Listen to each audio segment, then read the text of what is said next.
इस बार may it please my lords के मंच पर पधार रहे हैं मानवता और न्याय के अद्वितीय प्रवक्ता माननीय जस्टिस वी रामासुब्रमण्यन, जो इस समय राष्ट्रीय मानव अधिकार आयोग के प्रमुख हैं। आपकी दृष्टि ने सदा ये सिखाया कि न्याय तभी जीवित रहता है जब वो मानव के दर्द को महसूस करता है, और ये भी कि कानून यदि शक्ति है तो करुणा उसका संतुलन है।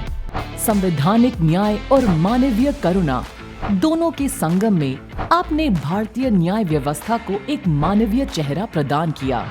इस अर्थपूर्ण संवाद के सूत्रधार हैं सर्वोच्च न्यायालय के प्रख्यात अधिवक्ता, विचारक और धर्मशास्त्र के मर्मज्ञ डॉक्टर किसलय पांडे, जिनके लिए न्याय केवल पेशा नहीं बल्कि एक साधना है। उनकी वाणी में विधि का विज्ञान और जीवन का दर्शन साथ चलता है। आइए देखते हैं वो क्षण जब अधिकार और मानवता एक ही स्वर में गूंजेंगे। May it please my lords पर Hon'ble presents May It Please My Lords in association with Celestial Radiance, the Chosen One, powered by Vedic Legal and Company. Justice Ramasubramanian, welcome to May It Please My Lords. Thank you. Pleasure mine. So I'll begin with this. How do you manage yourself from chemistry lab to court corridors? Actually, I think I did not manage. It was destiny which managed it. I wanted to become an engineer. Mm-hmm. I could not get admission in engineering college. Mm-hmm. So I landed up in BSc chemistry. BSc chemistry I wanted to do, then MSc chemistry. But I did not get first class in BSc chemistry. So I did not take law out of choice, but I took law out of chance. So law is not your first love? Yes, because there was nobody in my family who was a lawyer. On my father's side, my mother's side, nobody was a lawyer. Mm-hmm. So I didn't even think of becoming a lawyer. Mm-hmm. But while studying BSc chemistry, I picked up my debating skills in Tamil language, not in English. Mm-hmm. So I thought probably law could really help me to shape my debating skills. That's how I ended up in law. But Manargudi is, if I'm pronouncing it correct, it's a small town. Yes. This must have been very difficult for you to travel from Manargudi till Supreme Court. You joined the law in 83. And thereafter elevation from bar to bench, thereafter from one high court to another high court. Then you managed to got yourself elevated before Honorable Supreme Court of India. How was this journey? How do you rate this? Actually, what happened was Manargudi is my mother's place. So I was born in Manargudi, brought up for some time in Manargudi with my grandparents. So I also studied up to 6th standard in Manargudi. But my parents were in Madras. Okay. So 7th standard, I migrated to Chennai, to my parents' house, and I went to a Tamil medium school, Hindu high school. Then from Tamil medium to sudden switchover in pre-university and BSc chemistry to English medium. That really posed a lot of challenges. Can you just elaborate about the challenges which you have faced? Because these days, every young generation of lawyers and first generations of lawyers are facing these challenges. Yes. So I want them to hear and learn from these. What happened was, since I studied up to SSLC, see those days, we had 11 plus 1 plus 3, 11 years of schooling, 1 year of pre-university in college and 3 years of degree. Unlike the present day where you have 10 years of schooling, plus 2 in school and then 3-year degree. We had 11 plus 1 plus 3. 11 years of schooling I did entirely in Tamil. The result was, for instance, what you now called as sulfuric acid. We used to read it as Gandhaga Amilam in Tamil. Okay. Carbon dioxide, I used to read it only as Kariyamila Vayu in Tamil. Okay. I never knew Kariyamila Vayu is equivalent to carbon dioxide in English. So when I went to an English medium college for pre-university, It was all Greek and Latin. And unfortunately, there were 100 students in a section, of whom 98 students had studied entirely in English medium in convent schools, where they not only knew what sulfuric acid was, they already knew it was H2SO4. Whereas I had to translate everything into English, and it was really a tough job to understand. And then, but I had to find myself.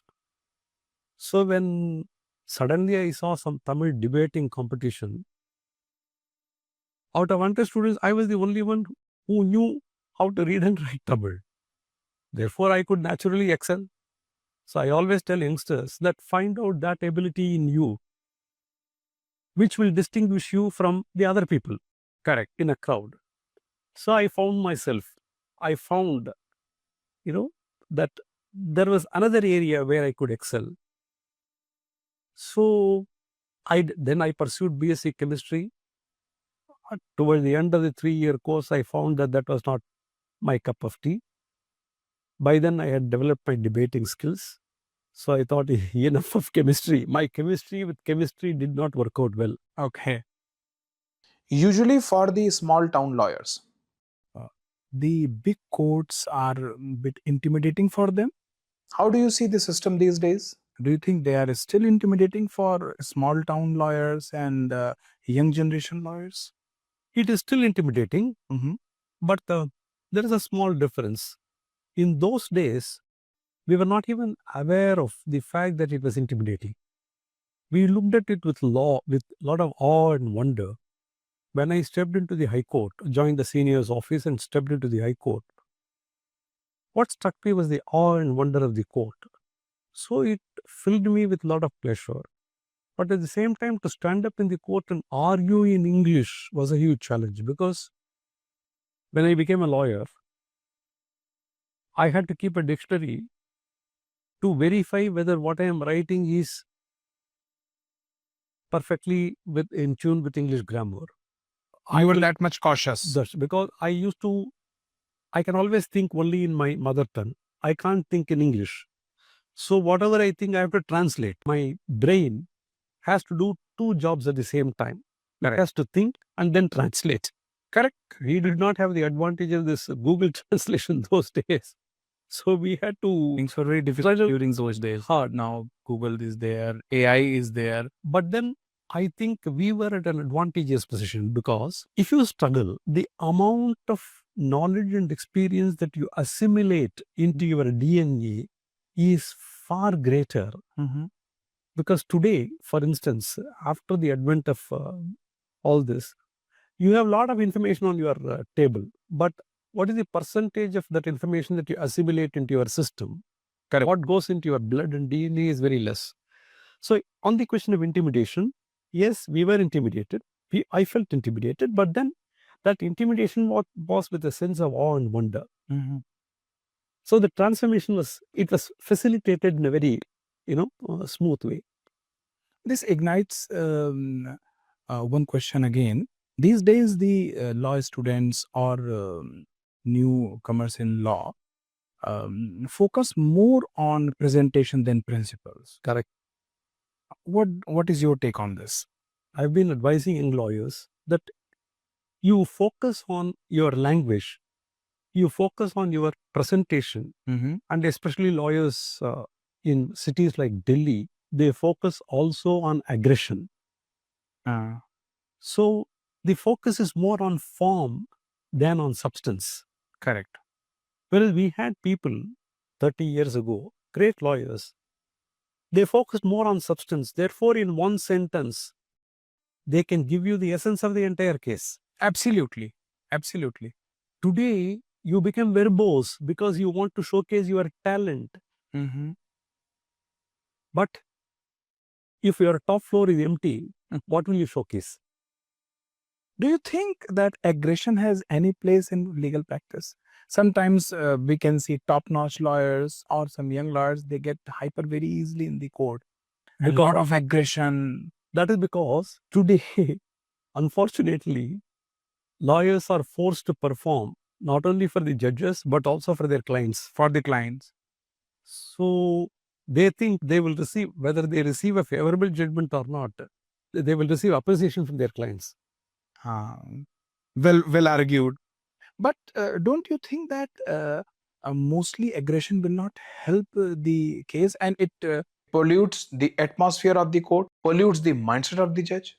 No, actually, it doesn't pollute. But what happens is, psychologically, every person's mind has got a repulsive attitude. Mm-hmm.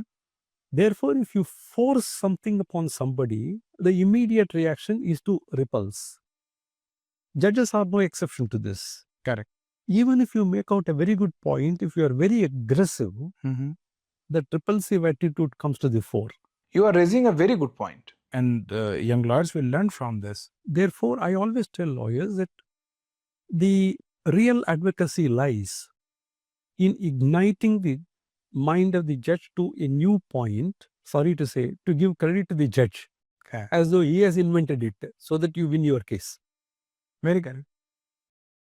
And I think the best theory is to keep yourself cool, calm, Correct. try to communicate and reason brain to brain rather than to raising voice and creating aggression. Correct. If the judge is an intellect, Correct. you appeal to his brain. If the judge is an emotional person, appeal to his heart. What a beautiful advice. Now one more concern. Yes. Not a concern, but this is a question of mine. Mistakes are the biggest guru of any person's life. What are your mistakes? If I'm not mistaken, you are a first generation lawyer. Yes. And after you, nobody has joined from your family, the profession. So what are your mistakes, and what do you think they are? Are they your mentors? Actually, the mistakes are also, your Guru Parampara. Because there is nothing like mistakes which can teach you any bitter lesson. There is a very interesting, I always used to quote this in my Please. speeches. A very successful person was interviewed. He was a man of few words. So his answers will be only in 1 or 2 words. So the first question was, "Sir, what is the secret of your success?" He said, "Right decisions." Then the next question was, "How did you manage to take right decisions?" He said, "Experience." Third question was, "How did you gain that experience?" By wrong decisions. Excellent reply. So it is mistakes which actually show you the mirror. But many people don't learn out of those mistakes. I tell people that in an ideal situation, you don't make mistakes. But all human beings are prone to make mistakes. There is no escape from this. But every time you make a new mistake, it's all right. Don't make the old mistake. If you make the old mistake, you have not learned any lesson. Correct. For instance, I'll tell you, ask me about my mistakes. Without realizing what my potential was, I went into chemistry, but I learnt a lesson. Correct. Since I did not get very great marks in BSc chemistry, I realized my mistake. I joined law. So the second mistake I committed was that I thought law cannot be my profession because I was a first generation lawyer. I had nobody to fall back upon. So I simultaneously started doing cost and works accountancy course. I passed the intermediate. I could not pass the final. Then I went for a temporary job in Ashok Leyland for about 6 months. Oh, I wanted to go for a decent job. That was the third mistake committed. But I was not happy with it was not soul fulfilling. So I left. You realize something is missing. Yes. Then I started trying for other jobs. As a matter of fact, very interestingly, Please. that's why I say, your mistakes, your failures, your successes, everything you owe to destiny. Therefore, don't take credit for your successes. Don't grudge for your failures, because it is destiny which decides. A very huge group of companies in Tamil Nadu, they invited applications for appointment of management trainees. Those days we had this concept. So I applied. There was a written examination. I passed. group discussion I cleared, interview I cleared. I waited for 6 months for them to give me an appointment order. It did not come through. Out of frustration, I thought, why should I sit at home? I joined the bar council, enrolled myself, and started going to court. I got enrolled on February 16, 1983. Within 3 days, I got the appointment order. That is the time when I did not commit the mistake. I could have committed the mistake of accepting the offer of employment. Yes. I thought for a while, closed my eyes. I thought for a while what I should do. Then I decided, if this job offer for which I was waiting for 6 months was delayed by God until I got enrolled as an advocate in the bar council, then God shows me the way. A job is not meant for you. You have to practice law. I have to listen to that inner conscience, or I have to listen to God. So you are a strong believer of dharma. Yes. So I rejected that offer. Interestingly, after my 1 year of practice, 1 year of practice in the sense, you must know, in 1983, I joined the senior's office where I was getting a stipend of 100 rupees per month. 100 rupees per month in 1983. So 1984, after I had completed 1 year, the same company which selected me as a management trainee on a monthly stipend of 1,000 rupees, they offered me a direct appointment as assistant manager on a salary of about 2,000 rupees when I was getting 100 rupees. So you have to say, very tempting. Very tempting. From at one hand, you are getting 100 rupees a month, and on the other hand, you are getting the offer of 2,000 rupees in 1984. 84. Because 4-figure salary was my dream. Because 1980s, 4-figure salary was the greatest one people from lower middle class can offer to. What happened was, I thought for a while what I should do. Then I went and met one of the directors of the company who had invited me for a discussion on this offer. Okay. And I told him, sir, I am in a dilemma. I have just enrolled 1 year ago. This offer is very tempting. Obviously. And for a person of my status, because my father was earning about 2,000, 3,000 rupees per month. We were three. I had an elder brother, a younger brother, a sister, all that. The sister was married. So this offer is very tempting. But since I thought it was God's call that your offer in the first instance were delayed for 6 months only to make me a lawyer, I think I should not defy the divine injunction. So I will make a request to you. I told him, sir, I will make a request to you. I will give a try in this profession for about 3 years. If I now accept your offer, the maximum level to which I can rise up in your organization is the level of a director or a managing director. Correct. But after 30 years, I will always have a regret that had I continued as a lawyer, I would have done far better. This feeling I could never escape. Correct. But now I will give a try for 3 years in the profession. If I don't see the possibility of light at the end of the tunnel, then without reserving my right to regret later, I will take up this employment. He appreciated it. He said, you are right. He was a person from IIM Ahmedabad. He said, your decision is right. I encourage you to pursue your profession. We can see if we can do some work together on the legal front. So there, I did not commit the mistake. That really saved me. It was a very big decision. That saved me because of the 2 mistakes that I earlier committed. And you were into litigation. Yes, I was into litigation because corporate law culture had not begun at that time, and it had not. Otherwise, you have committed another mistake. Correct. And it was never there in Chennai. So that is one of the advantages we had. Corporate law culture was not there. Litigation practice is very challenging these days. Was it equally challenging during your time also? It is equally challenging because people come to you with a lot of hopes. They want results. Therefore, in terms of monetary benefits also. In terms of monetary benefits, see, the problem is I was attached to a civil appellate side office as a junior. Okay. So you are practicing into civil domain. Yes. Correct. All that my seniors were getting were only second appeals, first appeals, civil revision petitions. So they are not very attractive branch of Most litigation. Most dry. But then civil law gives you the best of foundations to flourish into a lawyer in any branch. Mm-hmm. So How do you support this concept? I support this concept only because of this. Please. If you are good at the fundamentals of civil law, Uh-huh. then you have actually made the ground fertile. Mm-hmm. You can sow any seed, Okay. the seeds of criminal law, the seeds of tax law, anything. It will sprout very fast.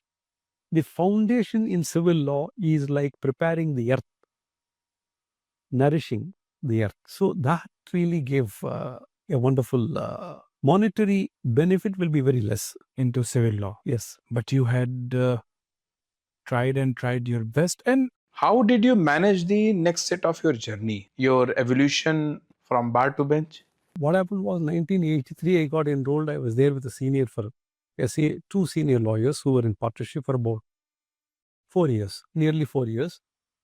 Then that was another advantage. See, into the 4th year, I was getting about 300 rupees per month. So I decided to. So you stayed for 3 years. So then I decided to quit and start my own independent practice because. After 3 years? Yes. Okay. Because at that time, the risk that I was taking was only 300 rupees per month. Because I was getting 300 rupees per month from my seniors. So if I quit and start independent practice. How difficult or easy was it to manage yourself within 300? So that man is the richest man who is able to manage his expenditure within the income he earns. Yes. Because we had a Tamil teacher who always used to say, contentment is natural wealth. Luxury is artificial poverty. So if you can manage your affairs within the income that you earn, then you are the richest man. If you can't manage your expenses, even if you are the trillionaire, how does it matter? So I started independent practice in 1987, but two things, again destiny came to my rescue. 1985, this Administrative Tribunals Act was created, was passed, and administrative tribunals, central and state, were created. 1986, the Consumer Protection Act was enacted and consumer courts were set up. Correct. So I was living in a locality from where the consumer courts were accessible within 5 minutes of walking time. Acha. It was on walking distance. Yes. And the administrative tribunals were located far away from the High Court. Therefore, the lawyers who had a huge practice in service law, dealing with government servant service cases, and the lawyers who had civil cases which had become consumer matters, they were not inclined to go out of the High Court to these courts because they had to sacrifice something in the High Court if they had to come to these courts. Very correct. So they were looking for somebody to take care. I was a briefless lawyer. I can go anywhere. High Court is not my forte. Correct. So I was able to go to consumer courts. I was able to go to administrative tribunals. Mm-hmm. So two branches of law about which I had no clue at all, I entered because of the vacuum that existed at that time. So in consumer court, people who had cases will call me up and say, will you please take care of this case? They will not allow me to argue, but at least to mark their presence, to file pleadings, etc. Administrative tribunals, people would like me to go and make a representation for them, lawyers. Once I start making representation, you become familiar with the judges. Correct. Then they also allow you to argue cases. The clients see that you are coming there every day. The lawyers, top lawyers whom they had engaged, are busy in the High Court. They are not able to come to the tribunal. Therefore, the clients themselves come to you, sir, you please argue our case. So that's how I started picking up work from 1987.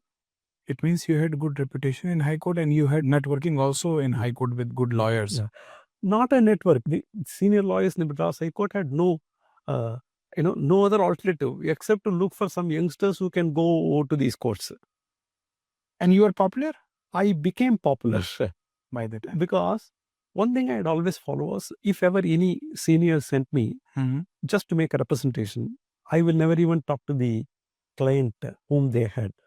So therefore, that encouraged more and more lawyers to depend That is upon me. also a matter of integrity. Integrity. So they more and more lawyers were very happy with the way I was dealing with their cases without, Fully professional. They used to feel safe. they used to feel safe. Correct. There was never a question of poaching.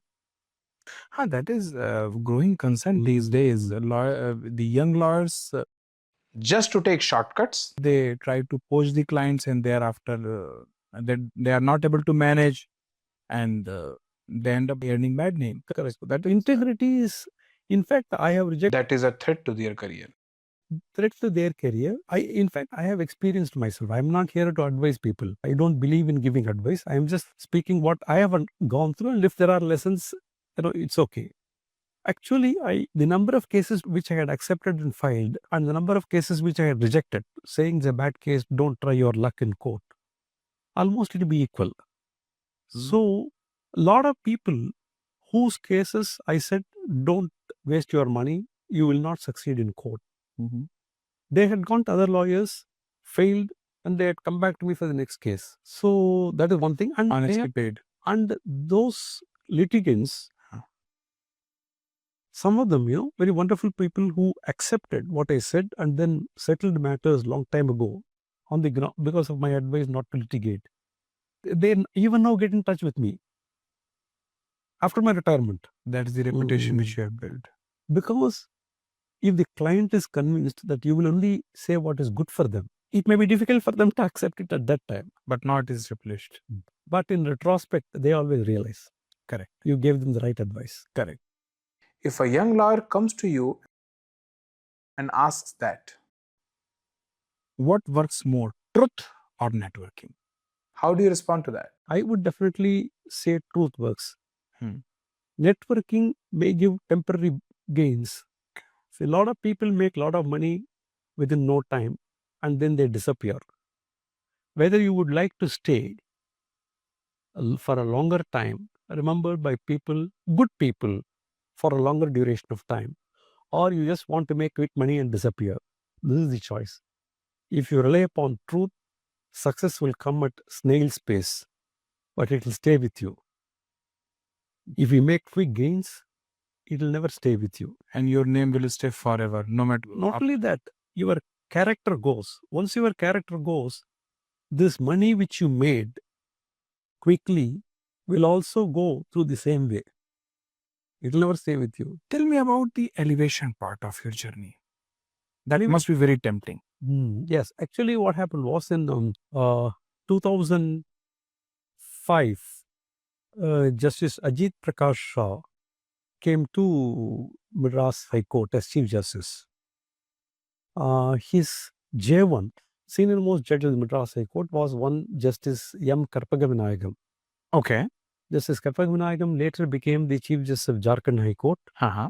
And he was appointed as Chairperson of the Appellate Tribunal for Electricity, APTEL. Okay. So he occupied that office for 6 years, 2 terms he had. Man of absolute integrity. And he was a very straight person. So fortunately, he couldn't make it to the Supreme Court. So we were good friends because we used to live in the same locality. Whenever, in the beginning of his career, he was about 7-8 years elder to me. He used to go in a motorbike and he used to see me waiting for a bus in the bus stand. He will pick me up in the motorbike. So this association started. He was an out and out criminal lawyer. Therefore, he started sending his clients whenever they had civil cases, civil dispute, to me. So he was the J1. So he knew the kind of work that I was doing and the values that I was maintaining. There were people who used to queue outside the residence so that he recommended their name. I had traveled with him, but I had never asked him. So he was impressed by the fact that I maintained a value system. I never opened up about this topic. So he called me one day and said, I want to propose your name for judgeship. I was a little surprised, and I was really concerned that I will not be able to manage the post. So that was today people think it's very easy to be a judge. Absolutely not. I always thought it's very difficult to be a judge, and I was not competent is what I thought. Then he said, no, you are competent. Then that's it happened. Then 𝒍𝒆𝒂𝒔 called me in 2006, July, I got elevated. Not today. How was the first court experience? First court experience was really nervous because since I You were had studied, nervous? yes, since I had studied throughout in Tamil medium, though I had argued cases. To argue cases, you prepare at home, you make notes. Therefore, you can develop your thoughts on the basis of the notes you have in court. It was not difficult. It was nervous in court as a judge because if you have to dictate orders, I was always afraid of the correctness of my English. Correct. I was always in doubt whether my English was right, wrong, what will people think, they will laugh. So whenever the senior judge used to ask me, dictate, I said, no, sir, I'll go to the chamber and dictate so that nobody sees. Correct. In fact, Justice Mridul was telling me one incident when I think it was Chennai or what was the name of court? I'm missing that. When a lawyer was offered a post of judge and he denied by saying that I can argue for 5 hours or I can argue for 3 hours or 4 hours, out of which some part may be a crap, but I cannot hear crap for 5 hours. No, that was about Alladi Krishnasamy Iyer. Was part of the Constituent Assembly. Okay. Along with Dr. B.R. Ambedkar for the drafting of the Constitution. When he was offered it's a legendary, accuracy of this report is not known, but we have always had the story. Please. Alladi Krishnasamy Iyer was offered judgeship and he said in one sentence, it is better to speak nonsense than to hear it. And that is very challenging for judge sometimes because no matter right or wrong, lawyers will definitely argue and judge has to hear him. Correct. And with all patience and with the smiling faces. Correct. Very correct.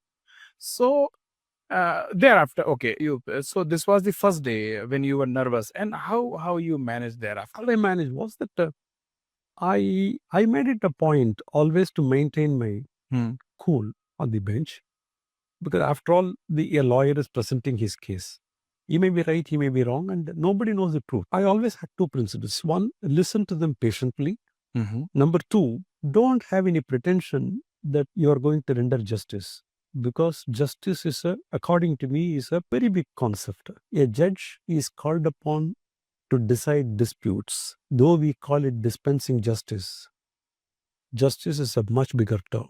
Okay. What a party deserves or does not deserve depends upon so many things, and no judge is made aware of 100% true facts. Correct. Therefore, unless a person knows 100% true facts, how can he come to the conclusion that he is deciding the case judiciously and he is delivering justice? The lawyers don't know. Correct. Absolutely. What is the truth? Justice Ramasubramanian, can you tell me, have you ever felt law was right but justice seemed wrong? There are several occasions. That's a very interesting incident I can quote you. Please. When I was a judge at the Hyderabad High Court, Okay. there was a very simple case. Somebody had entered into an agreement with two NRIs for opening a franchise outlet and took money. Correct. The outlet could not be opened in 2 years.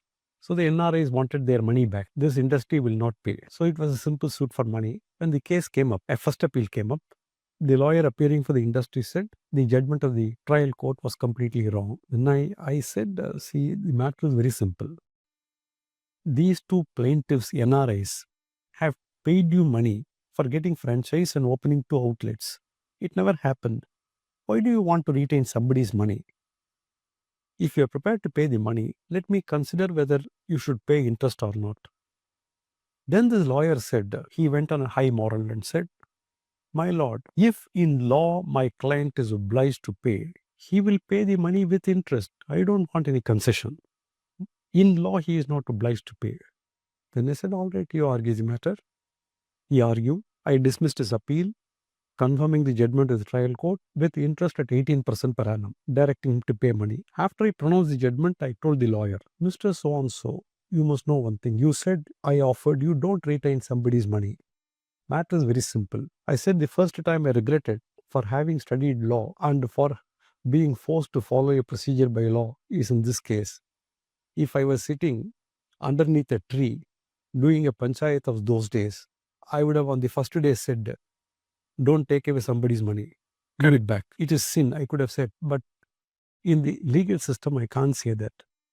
You said if in law you are obliged to pay, you will make a payment. And you thought law was in your favor. On the surface, the law appeared to be in your favor. At the bottom, it was not. Let me tell you one thing. A lesson that you should learn in this case is that if ever you face a situation where you think the law and justice are not at the meeting point, don't be under the presumption that there is something wrong with the law. There is something wrong with your understanding of the law. Correct. Nothing wrong with the law. Dive deep. You will find the point in the ocean where justice and law meet. So our endeavor as judges and your endeavor as lawyers is to find out that point. In some cases, law and justice meet even at the surface level. In some cases, they meet at a, But they will meet somewhere, sure. at a depth. But thereafter, you had been part of multiple high courts. Yes. Which high court is close to your heart? Hyderabad High Court became very close to my heart. Is it because of which reason? The reason is 3 years I was there. To be honest, I really got a huge fan following among the lawyers and the judges. I don't know why. They all took a liking to me. My court will be full of lawyers, we senior lawyers, who will just come and sit there to watch how the proceedings are conducted. So people were so fond of me. I don't know why. The Hyderabad High Court has been very close to your heart. So the Hyderabadi biryani was not one of the reasons. No, I am a pure vegetarian. I can't even take Chicken biryani. I am also vegetarian. But whenever I go to Hyderabad for other matters, I don't miss biryani from Hyderabad. I am not a great foodie, because I am very cautious about, Health conscious.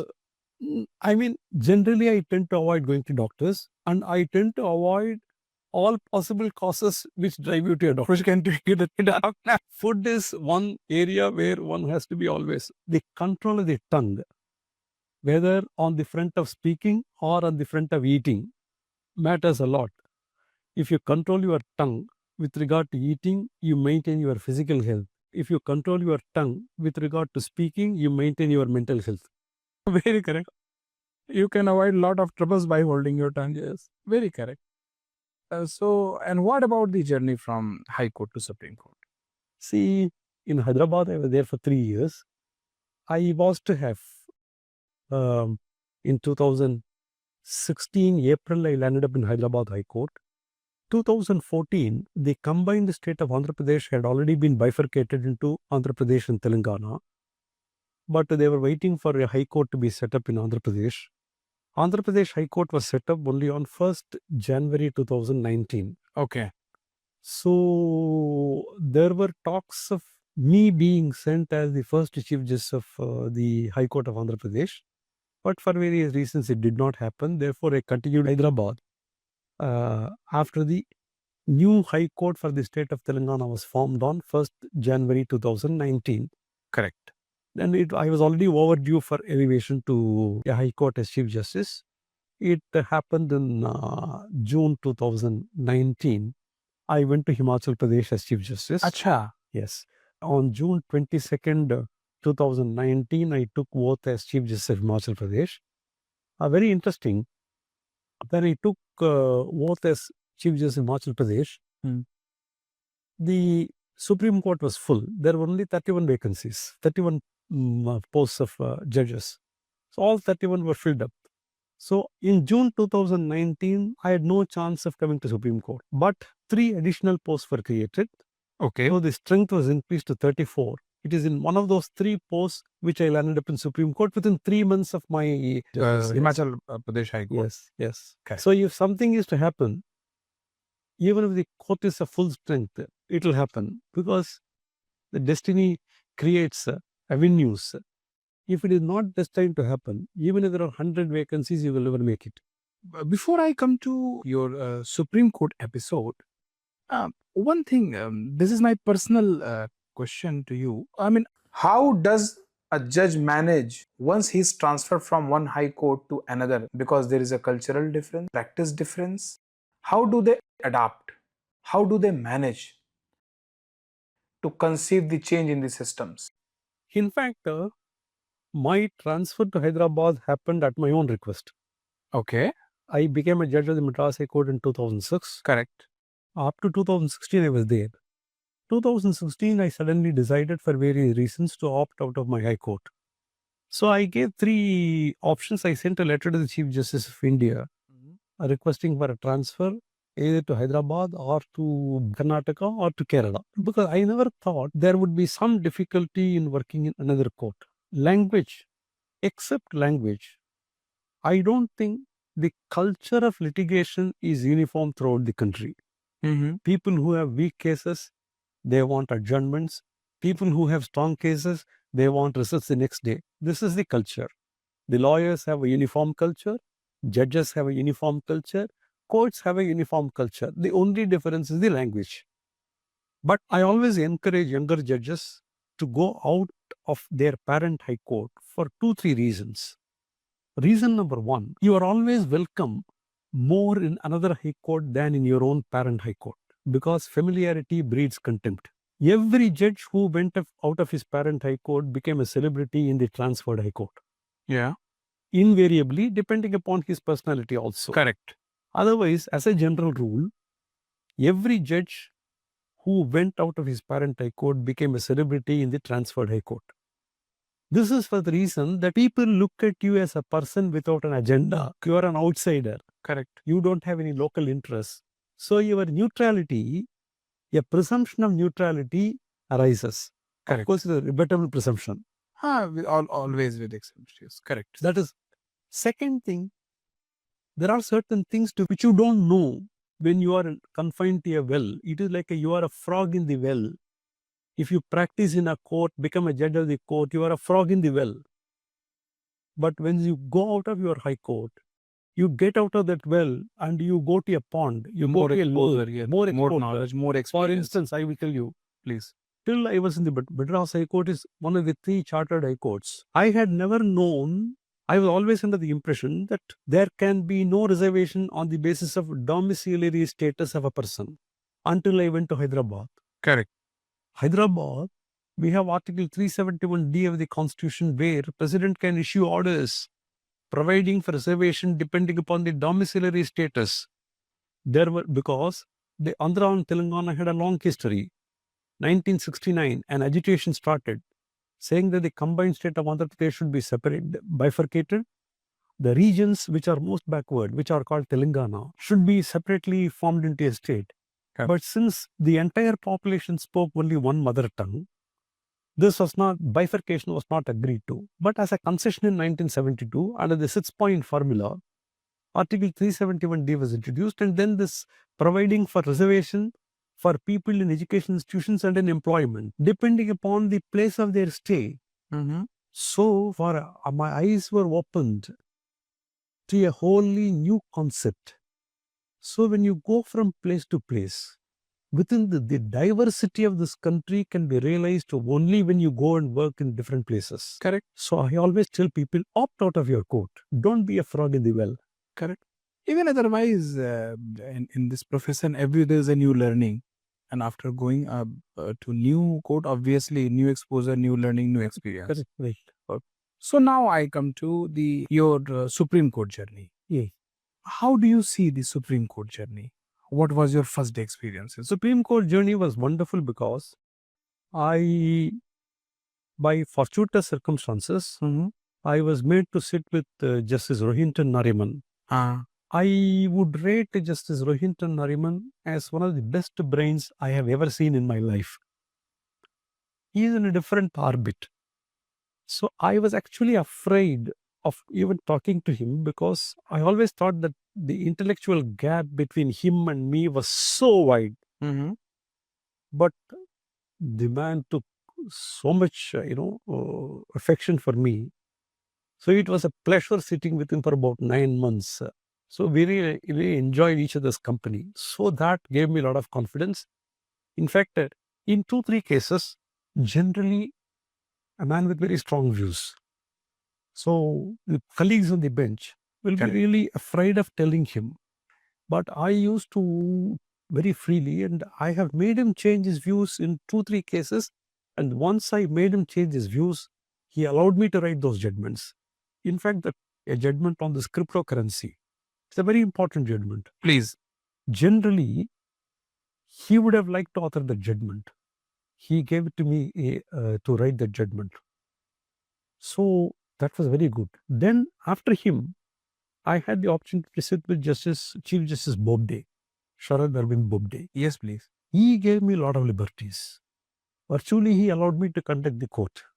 Okay. The only sad part of this is, for some time, the courts were shut down because of in March, May 2020, etc. I lost a lot of working days during my 3 year and 9 months tenure in the Supreme Court because of COVID. That pandemic. Otherwise, something more could have been done.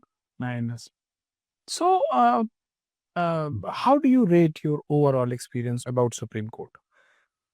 In a lighter vein, I used to tell people, in Supreme Court, we read a lot. But when compared to the number of cases you read and the number of the cases you decide, the proportion is very less. In high courts, if you read 50 cases, listen to arguments in 50 cases, you decide almost 30-40 cases. In Supreme Court, because most of the time is consumed in SLPs, on an SLP day, Monday and Friday, now almost all days they take up SLPs. Yes. We read about 60 matters and hardly 4-5 matters notice is ordered. Rest of the matters get dismissed. So you read 1000 pages to write a one-word order dismissed.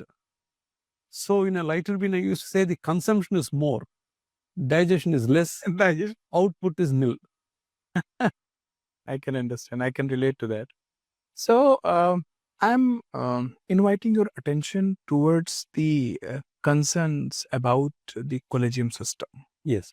These days, the actions of collegium system is under question. How do you see this? Very interesting. Actually, people found fault with, and because the faith that they had in the judiciary, this collegium system was evolved. According to me, a person's true character can be tested only if you give him more and more power. The true character of judges is put to test only in the collegium system. About 5 years ago, Please. people who were concerned about the collegium system, today they have started supporting the collegium system because somebody else is now attacking the collegium system. In our country, in India, my position on something today depends upon the position taken by my opponent. Very unfortunate. Collegium, according to me, has a lot of pitfalls. I think judges need not take the trouble of appointing people. When the government was vested with the power to appoint people, the final word was with the Supreme Court. I think that would have been ideal because if the government recommends wrong names, courts can always say no. Had NJAC been in Yes. picture? Yes. If the names are suggested by the collegium itself and the government says no, then there is a big hue and cry. Correct. So I think there must be a balance. Not all appointments by the government were bad.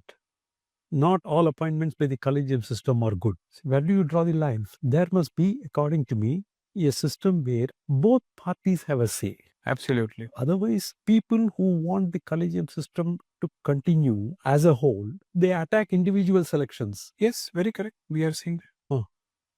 How do you do that? I am okay with the system, but not with the product. That can't be your answer. The kind of nepotism, favoritism, judges sitting in the collegium are not gods. Well, it has a lot of meaning, I must say. But as far as the nepotism is concerned, I can see to it. But sometimes is collegium system sometimes also misused to punish or reward the judges? Correct. That's what I'm saying, nepotism. See, if you are not in good books with the collegium system, you be ready for a punishment. Correct. That's right. In fact, favor the government and then get appointed. They are branded as non-independent judges, Pro-government. pro-government. But if people do whatever the collegium judges want and they come to Supreme Court, they are independent judges? Independent of what? So our focus has always been on independence from government and not independence from other power centers. By the collegium system, you have created one more power center. So that power center, power corrupts and absolute power corrupts absolutely. How does it corrupt? First, it corrupts the mind of the person on whom power is vested. Absolutely. I'm in consonance with you. So you take 100 cases, the proportion of judges who come entirely on the basis of seniority and merit, and the proportion of judges who come because they are very close to the collegium judges is on the increase. We cannot sweep it under the carpet. How do we deal with this issue? Because this is a growing concern, and day by day we are hearing the news. And during this debate, the common man is losing faith. See, unfortunately, We have become the matter of gossip. Correct. Absolutely right. Absolutely. Local. That is why I say the court can have a final say whether somebody should be appointed or not. But if selection is done by somebody else and the court only retains the power to say no, then I think the problem can be resolved. I have an alternative solution, but Please do. that I have thought about that solution. 2014, I wrote an article. I never published it because I will be stoned if I say let me take this example. Today, Please. what are the complaints? People who are not eligible, but people who curry favors with the collegium judges, they land up here. All these talks are going on everywhere, in high courts, everywhere. But we have a system of appointing officers to the All India services. Do you hear any such thing? Why? Because there is a process of selection. That process of selection is handed over to an independent body like UPSC. Okay. It conducts a written examination, a rigorous form of preliminary screening, interview, all that. Today, what are the allegations? Number one, people who are not fit are able to make it. Lack of talent, the elementary essential requirements. Then people who lack character make it. These are the allegations. It is not all inclusive. There is no, Political inclination. No, not only that. See, a lot of things like some people are left out, some communities are left out. The selection process is not transparent, all inclusive, etc. But do you hear such a complaint about the UPSC selection of All India Service Officers? You don't. In any office building power, there are two things. Number one, issue of competence. Number two, issue of integrity. Correct. Now, the problem of competence is completely eliminated by having an institution like UPSC. Because do you find any completely incompetent officer selected by UPSC? You may find an officer who is not good in integrity. Correct. But you don't find a directly recruited All India Service officer selected by UPSC lacking in competence, because there is a filtration process. Correct. So, out of these two problems, one problem already stands addressed. So, 50%. Correct. In my proper acid wash. In my view. And all communities are accommodated. Anybody can participate. There is a rule of reservation. People can compete. They can come. So, I think we have to think about evolving such a system where there is a filtration happening by an independent body, which may involve or may not involve the government and the Supreme Court or Correct. government and the high courts. If such a system is put in place, first by a process of selection where even the rule of reservation is allowed, everybody will be able to compete for the selection. Correct. Once people compete for the selection, and thereafter, what we have to address is only the question of integrity. That in today's context, when value systems are failing at home, in education institutions, in society, it is prone to happen.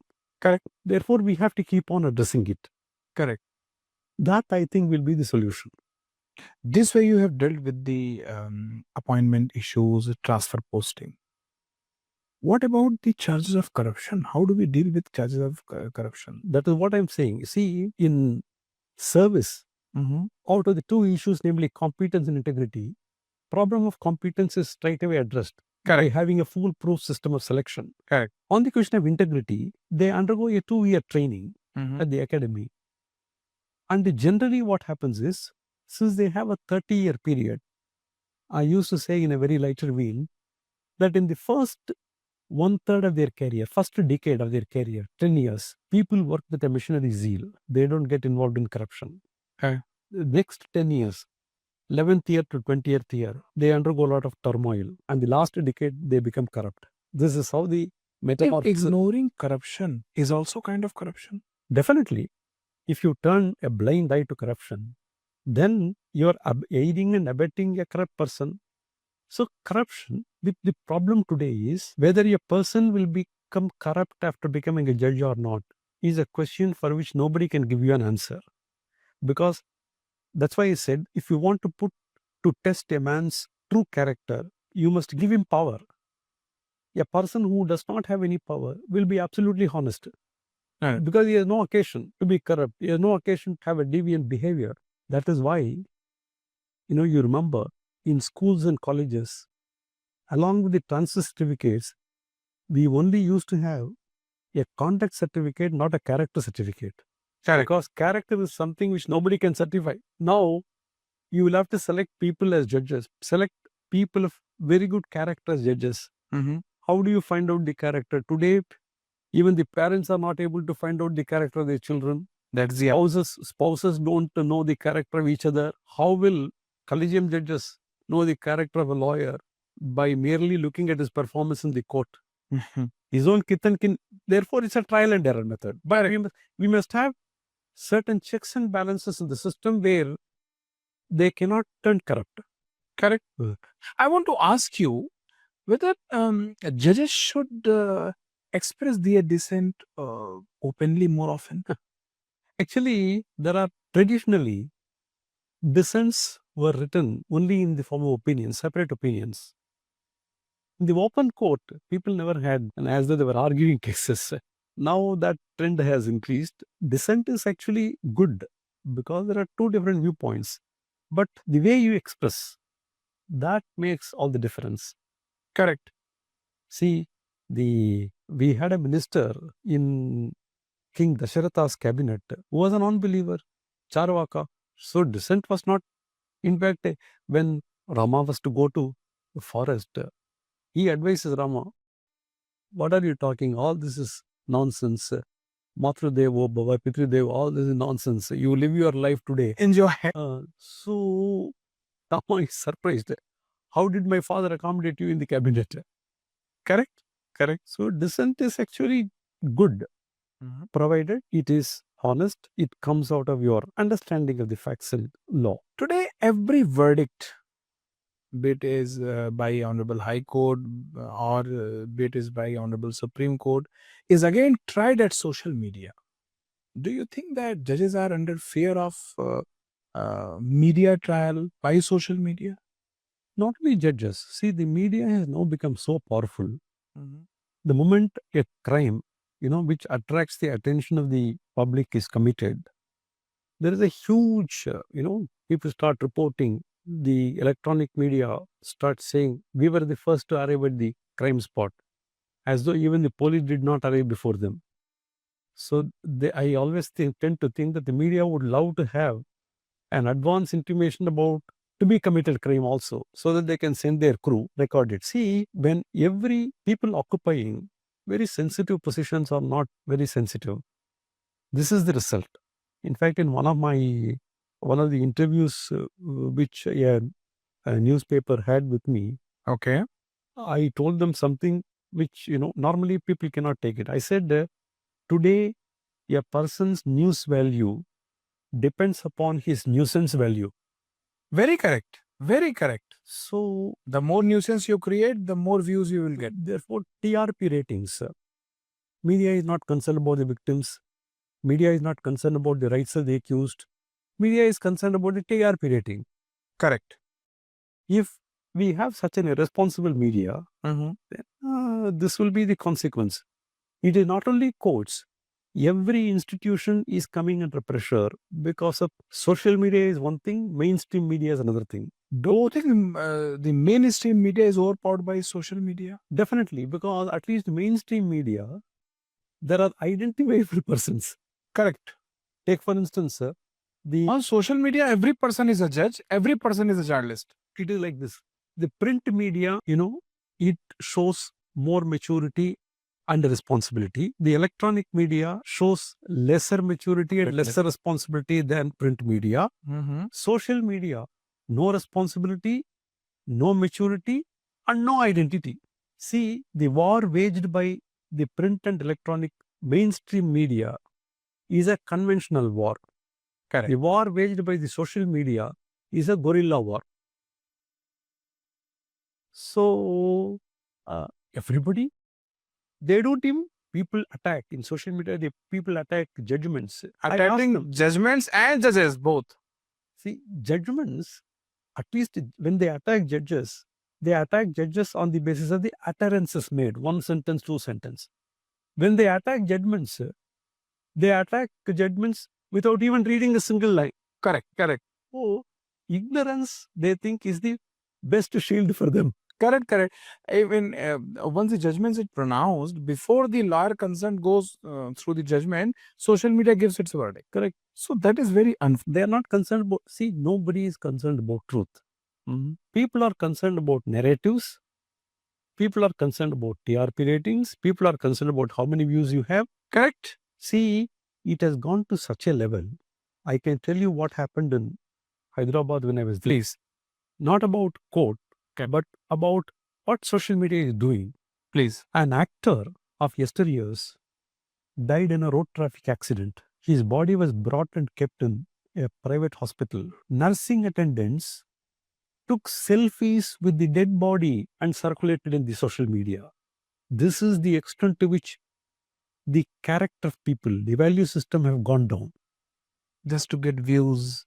Therefore, and become famous on social media. Therefore, better not to be weighed by all this, because today somebody may say something. Ultimately, your conscience is the best judge. Absolutely. But what to say about the doctrine of yadyapi shuddham lok viruddham macha? Once you are discarded by social media, more like social assassination. People care about that. No. People make, see, public memory is very short. Nobody cares about it. Is also there. In fact, there is a very interesting saying by a very great guru. He said, at the age of 20, you don't care about what others think of you. At the age of 40, you are always worried about what others think of you. At the age of 60, you realize that nobody was thinking of you. Beautiful. Absolutely. So, public memory is short. Correct. They want entertainment. See, today, unfortunately, not. Why social media? People want entertainment. Everything is an entertainment. So there is nothing called cinema, drama, dance, music as entertainment. Everyday happenings have become entertainments. The entertainment you forget it next day. Correct. Absolutely. You always say that the law is a part of our civilization. Your quote? Yes. Do you also think that judges should also learn about the dharma and religion? Today's context, people think that talking about dharma is old-fashioned and conservative. But in my view, it is not so. Dharma is something which is higher than law. Law governs our relationship with each other. I cannot do certain things as per law, but I cannot cause you harm physically as per law. But mentally, I can curse you. The law does not take care of this situation, whereas dharma takes care of that situation. Correct. And what dharma says about truth is completely different from what law perceives as truth. If you look at the Evidence Act talks about relevant facts. There are three things: truth, fact, narrative. Each is different from the others. Truth is the ultimate satya. Correct. Absolutely. Fact is what you see, what you hear, primary evidence, secondary evidence. Narrative is what you build. Correct. So dharma is really concerned about truth. You can mislead the judge, you can mislead the police. One interesting episode which happens in the Mahabharata. Please. 12 years the Panchapandavas are in exile. After the completion of 12 years, they have to go for 1 year 𝒂𝒔𝒆, incognito. When the 12-year period was coming to an end, they were residing in the ashram of a rishi called Daumya Maharishi. When they take leave of Daumya Maharishi tells them something. He says, "Oh Yudhishthira, tonight you are supposed to leave and go incognito for 1 year. I don't know where you will go, where you will hide yourself and all your brothers and wife. I will not ask you where you are going to go and settle down. Even if I ask you, you should not tell me. And even if you tell me, I will not reveal this to Duryodhana. But let me tell you something. Merely because I am your confidant, merely because I will not pass on this information to Duryodhana, you should not tell me. Because the moment you have disclosed to me where you are going to go and hide yourself, you have broken the rule of 𝒂𝒔𝒆. Whether I say this to somebody else or not. This is dharma. Whereas in law, if Dharmaputra had told this to Daumya and Daumya Maharishi had kept it in confidence, in law, Dharmaputra had not broken the law given by Duryodhana. But in dharma, it was broken because it was 𝒂𝒔𝒆, an unconditional 𝒂𝒔𝒆. Correct? Absolutely. Do you think sometimes the mistakes become the precedent? many times, because mistakes. Any specific experience? So, for instance, Please.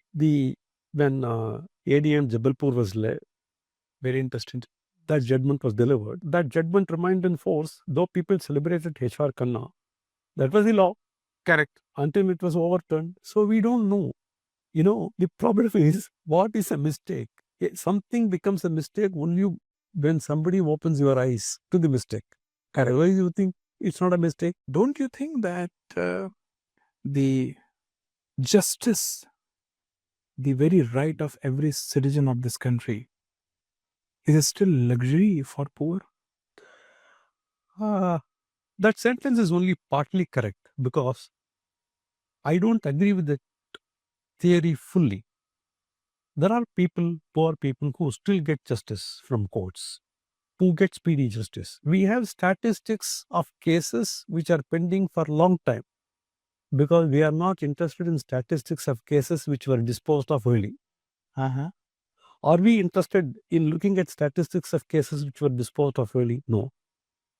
Are we interested in looking at cases where poor people got justice? We have a lot of statistics to show how poor people did not get justice. But how many poor people got justice, there are no statistics, because that's not an interesting phenomenon. I have a say on this. When it comes to comparison, poor versus rich, of course it becomes a matter of luxury, sir. Because rich people have a lot of means to get the early access to justice. They have a long battery of high and mighty lawyers. They have everything at their disposal. Whereas poor people, they are still struggling to select a proper good lawyer. That is why we have the system of legal aid, etc. See, when we talk about the access of rich people to justice, we only think of high-profile cases. Correct? We don't think of low-profile cases. In fact, there are several rich people who get caught with this conundrum and who are denied justice merely because they are rich. Because there is an inherent, aversion created towards rich people getting out so fast. So there are rich people who don't get justice, atonement for the sin, or whatever you call it. Whereas poor people, I have seen in my own court, a man who was sentenced to death, he didn't appeal to Supreme Court. There are NGO who takes up the causes of death penalty through convicts.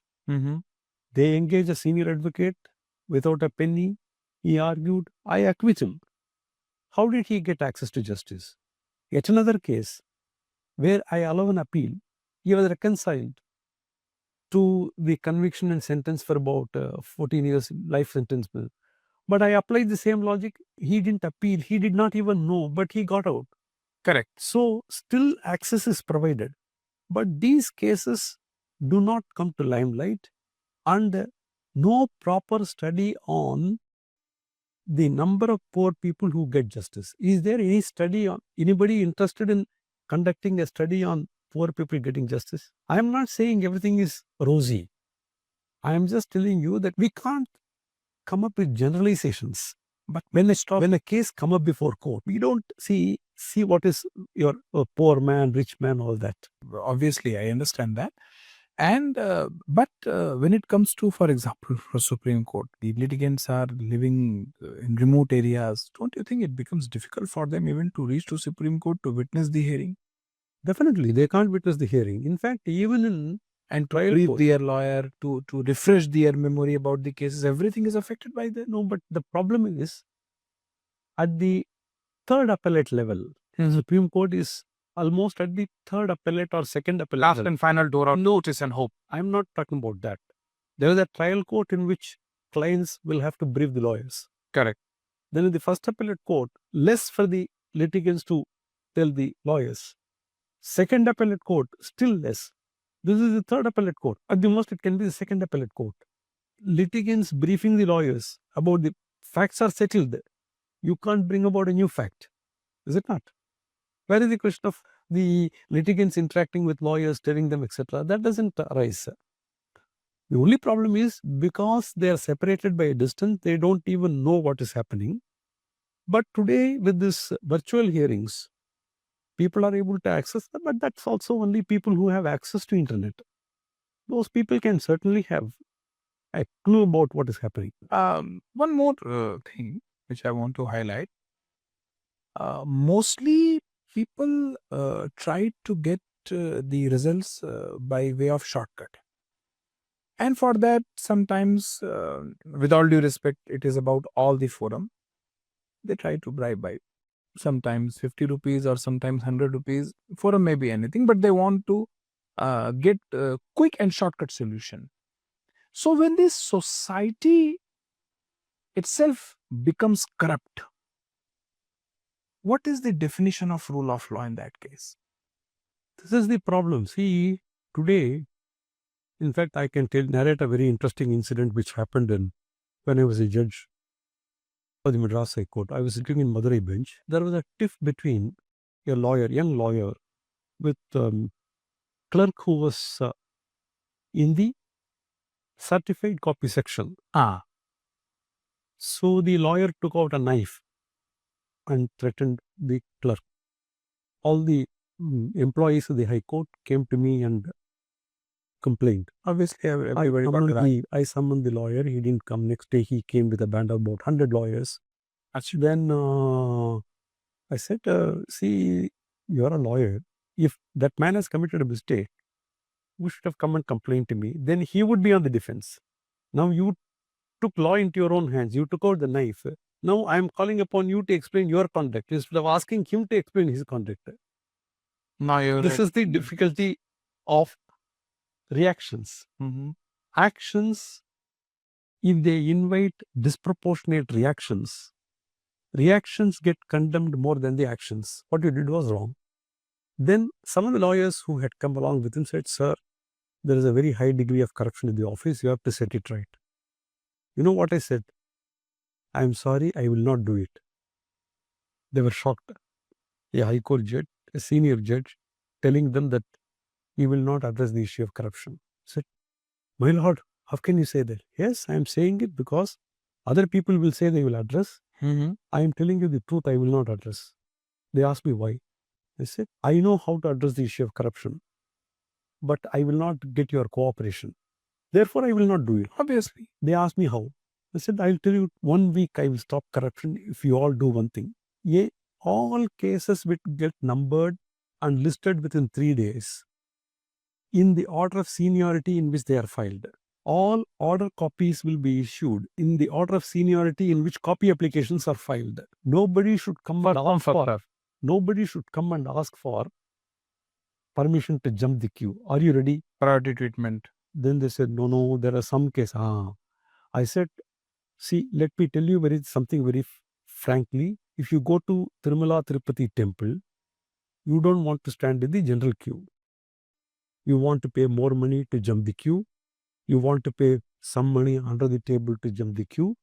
Therefore, even for entering into the sanctum of God, we have trained our mind, tuned our mind to pay bribes. Even on that level. Therefore, if for entering into the sanctum of God, if you are prepared to pay bribe, a sanctum which is, according to me, a little, according to some, it may be equal, it may be more, but then I am not entering into the debate. But for a believer, the sanctum of a court, people are prepared to pay money in a temple. When you have not spared Devasthanam, then the Dharmasthanam. Talk about court. Dharmasthanam. If you can't spare Devasthanam, you will not spare Dharmasthanam. Correct. No, absolutely right. Now you are heading NHRC as a chairperson. Yes. What are the challenges which you are facing?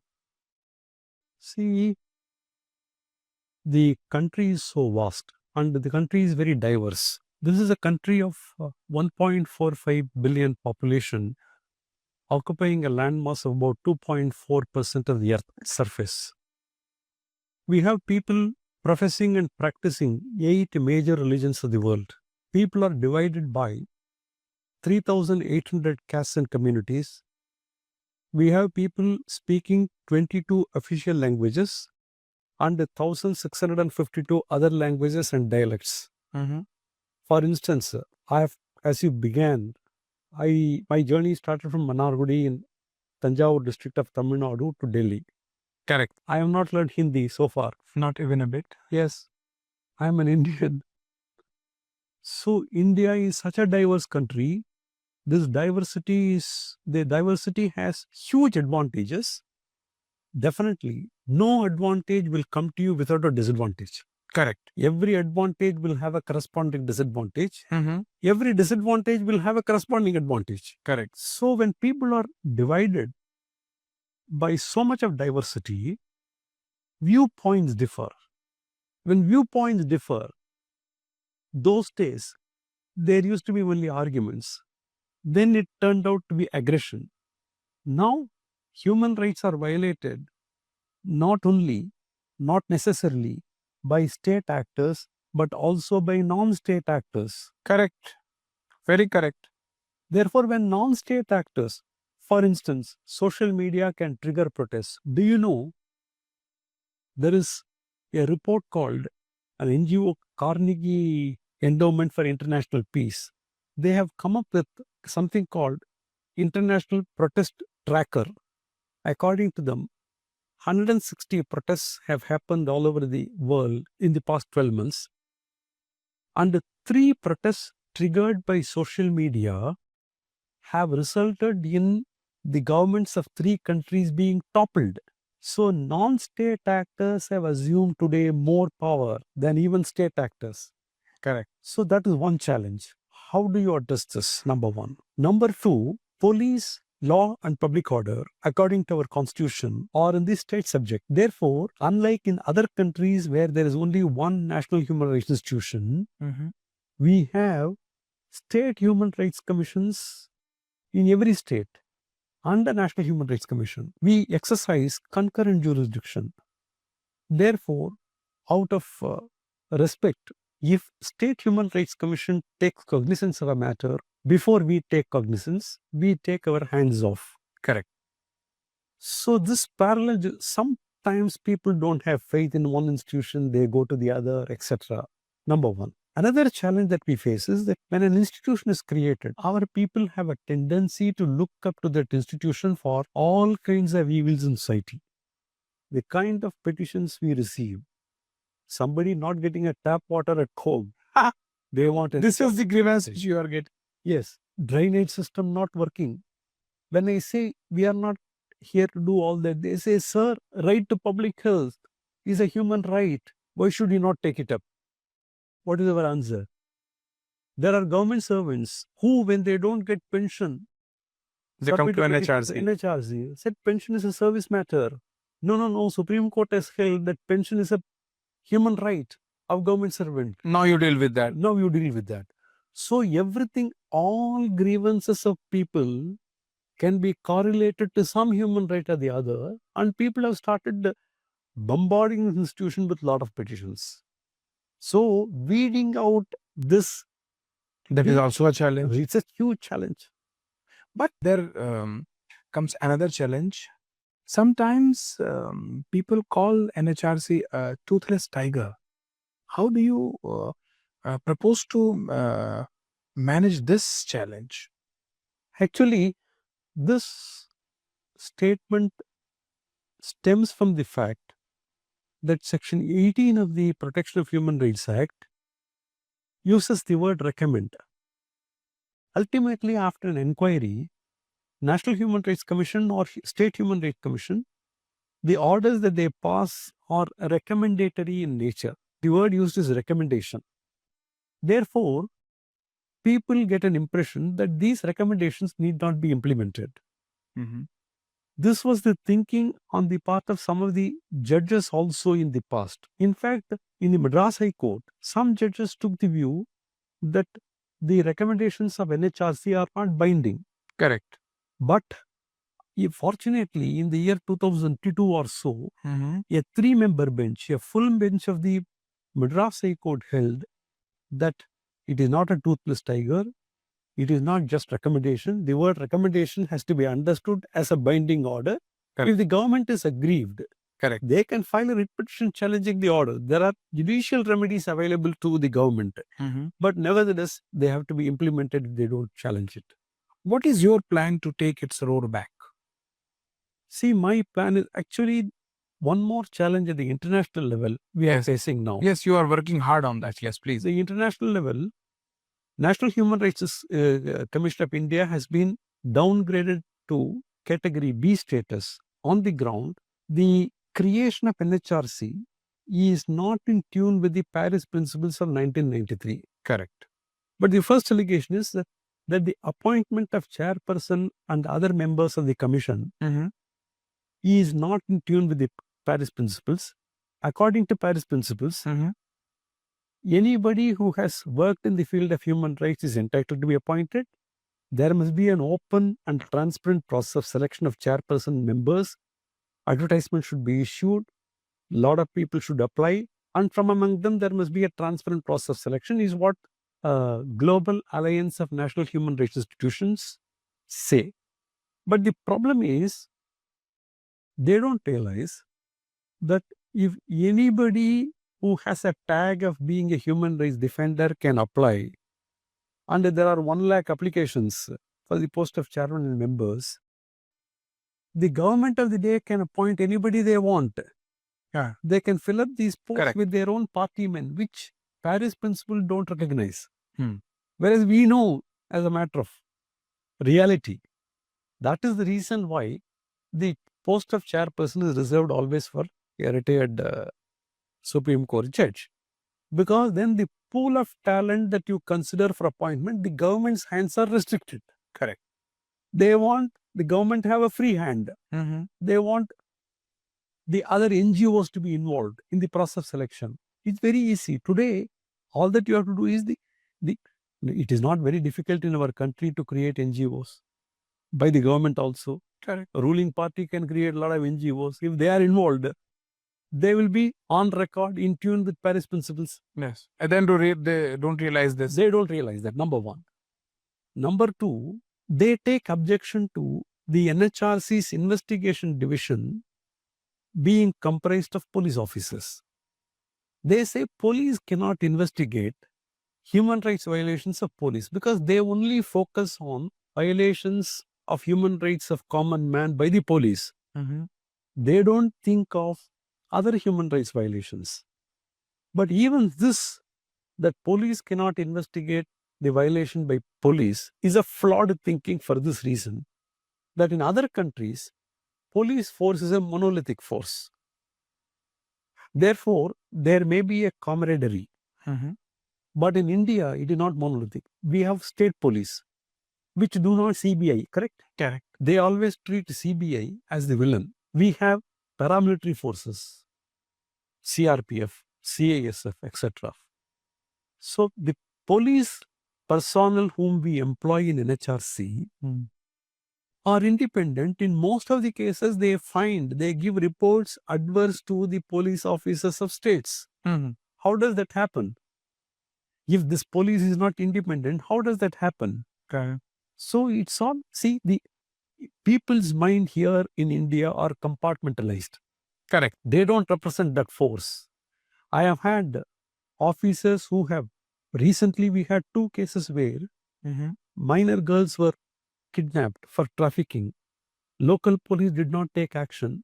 National Human Rights Commission, our investigation division, because we have police officers, because they are trained in the art of investigation, they traced the girls before they could cross the borders within 48 hours and brought them back to their family. Team NHRC. Yes, Team Kudos. NHRC. This we were able to achieve only because we had police officers. Otherwise, see, in the West, probably they have people who are trained in the skill of investigation.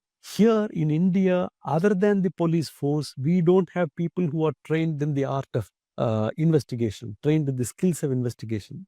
Who has But this investigated skills? process of tracing girls must be very challenging. Very again. challenging. They could do that because, see, they know. We have an old adage, it may not really fit in.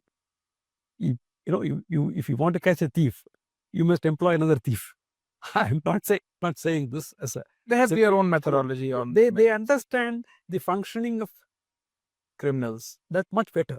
Not like other people. Correct. So these are the issues on the basis of which they say, NHRC is not in conformity with the. But don't you think Actually. NHRC needs more power In fact, and even some the, more reforms in law? the one or two things which NHRC can really have.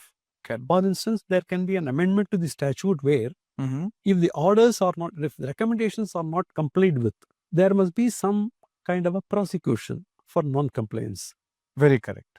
or there must be a power of arrest. Either one of the two, if it is there, then we will become very powerful.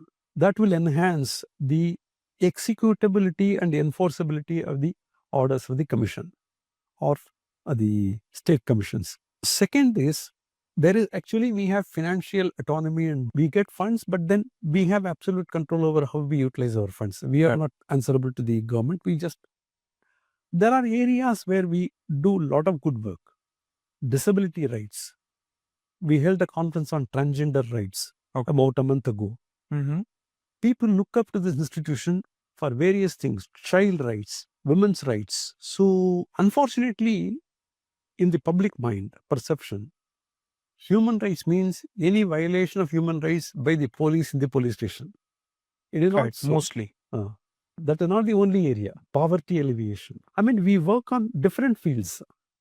But one thing, sometimes on social media, what we get to see that poor person is being brutally beaten by police officer, constable, etc.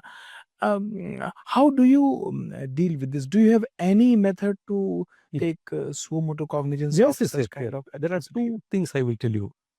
See, whenever an incident of police brutality or any brutality for that matter is reported in the press, even if the reporting is incorrect, we don't verify the correctness before we take action. The moment it is reported, we take suo motu cognizance and call for an action taken report from the concerned authorities Mhm. at the local level. Right. We call for reports. If they say no such incident had taken place, it's fine. We have a lot of NGOs working in the field. We have a lot of human rights defenders who enclose the press clippings and bring it to our Forward notice. it to. Forward it to us. Correct. We take cognizance. And other than that, we have our own team. We also, constantly keep a watch. This is one thing. Second is, by virtue of an advisory issued by the National Human Rights Commission long ago, 1997, I think, it is now compulsory for the official in a prison or the superintendent of police of a district to inform the NHRC within 24 hours of any custodial that take place. So we compulsorily throughout the country, we receive information about the death of a person in custody, even if that death happens due to natural causes. Suppose an 80-year-old man dies out of heart attack also, Even then, it has to be. it has to be reported. Immediately, we direct the investigation division of our commission to conduct an independent investigation as to whether this death was out of natural causes or out of unnatural causes, and was any officer responsible for this.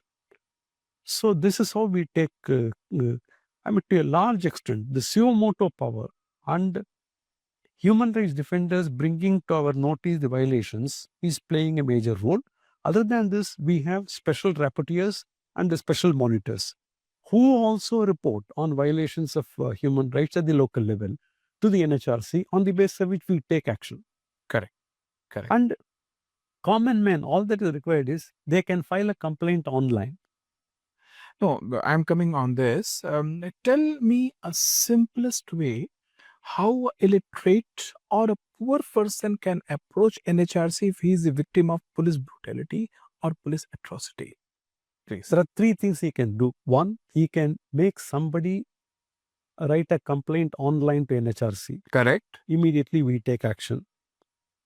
If he is incapable of contacting anybody and submitting a complaint online, he can at least report this to the local journalist. If the journalist has two options, he can send that, forward this information to us, or he can publish in the media and they send a copy of the media reporters. We take note. Third alternative is there are NGOs working in the field, Okay. whose complaints also we take note of. In fact, there are NGOs who Somehow he will to manage to transmit the Yes, incident that's right, to that's NHRC. That's right. And thereafter NHRC will Correct, take its Correct, course. correct. Since we are talking about police also, we see a lot of unregulated manner of police hours. I think that is also cause of frustration, which sometimes results into the brutality against the civilians. What is the take of NHRC on such unregulated See, manner of the duty? forces, I would say, who really work under a lot of pressure, that we have to take note of. We can't wish away. Police force and the doctors working in government hospitals. Right. We don't really understand the pressure under which police and doctors are working. Doctors in government hospitals, I'm talking about. Correct. See, in fact, we had an open house discussion on ragging in institutions. An office bearer of a doctor's association came. Correct. He was telling us that in a huge government hospital, on an outpatient day, there are 1,200 patients. Is it humanly possible for a doctor without losing his, That is also very dangerous. very dangerous. See, the stress that is caused to the police force. If the police, at odd hours, they have to come to work. They don't get to sleep, they don't get to eat. Therefore, when they come under so much of pressure, their mental balance, what happens is many of them are forced to take their lives. Some of them are forced to take their lives. Correct. Some of them find perpetrating violence on other people or taking bribe. These are the only two compensatory things for the pressure under which they work. So, what is your idea? The idea is you have to have the police force in all the states is actually abysmally low. We don't have adequate police force for the number of crimes committed. Correct. So unless the number is increased, it is like court. It's impossible to tackle. They will get crushed under the overload, weight of the overload. What is your recommendation? The recommendation is that, number one, there must be a continuous process of recruitment. Number of police personnel should be increased and focus on development of investigative skills. Extremely important. Correct. Otherwise, the traditional methods don't even. Why police? Today, we don't have adequate number of forensic experts in this country. Police will have to depend upon forensic experts for completing investigation in many cases. Correct. Forensic reports take 2 years, 3 years, 4 years. What do you do because lack of people? No trained person. Correct. My recommendation, increase in number. Provide good training. Improve the skills. Constant monitoring. Correct. You also make the visits, surprise visits to the prison, correct? What is the most surprising thing you have observed into prisons? See, what happens is in prisons, people, when they enter into a prison, it is very intimidating. But in course of time, they get adjusted to what is happening inside. But prison is also a place where, people get, a lot of people, I had a very interesting experience. I was writing a column for a Tamil newspaper Okay. when I was a judge of the Madras High Court. With that column was written by me with the participation of the readers, creating new words in Tamil language. So readers used to write me letters suggesting new words.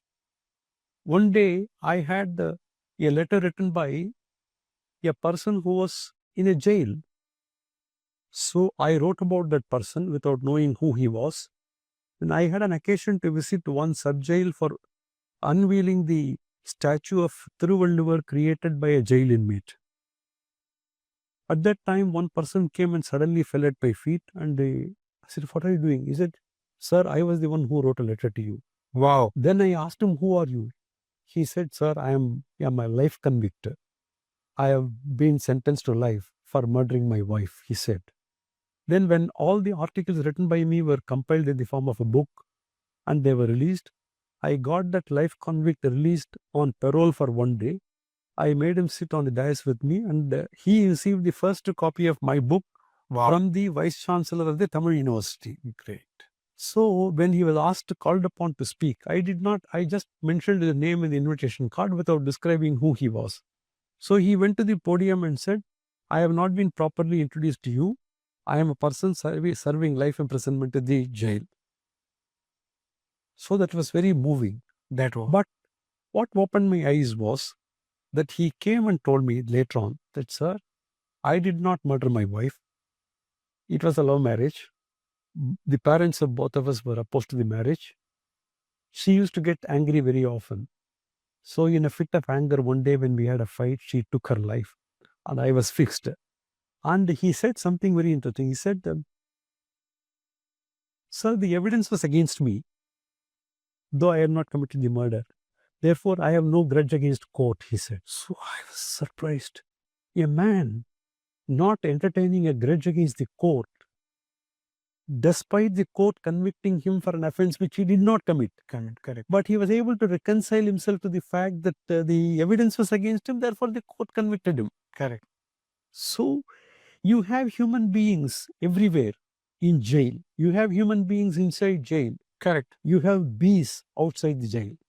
Very correct. Don't you think that jail is the place where most of human rights are violated? It is only partially correct, Mm-hmm. because today the system is completely different. There are monitors, there are CCTV cameras. Sometimes they don't work. That's a different issue. But what happens is the human rights of individuals and inmates in prisons are not as much violated as people who are taken to police stations. Very correct. And before I conclude this session, I have a personal question to ask. With the leave of your lordship. Yes. Why did your son choose not to join this profession? I was the first generation lawyer. Correct. And I am the last generation lawyer. Absolutely. Because my children did not take to law. Correct. They did not want What to become mistake lawyer. you committed that they chose not to pursue it? The only mistake I committed was I was all the time glued to the books and my office. So they thought that law is a very tough profession, which does not give them the liberty to enjoy life. They thought, Correct. "All And right, that's how let us not follow the path of father." I gave them the complete liberty to choose what they want, because I believe in destiny. That decides the course. So correct. Very correct. All right. With this, I conclude this session and I thank you very much for joining us and giving your precious moments. Thank you very much. thank you.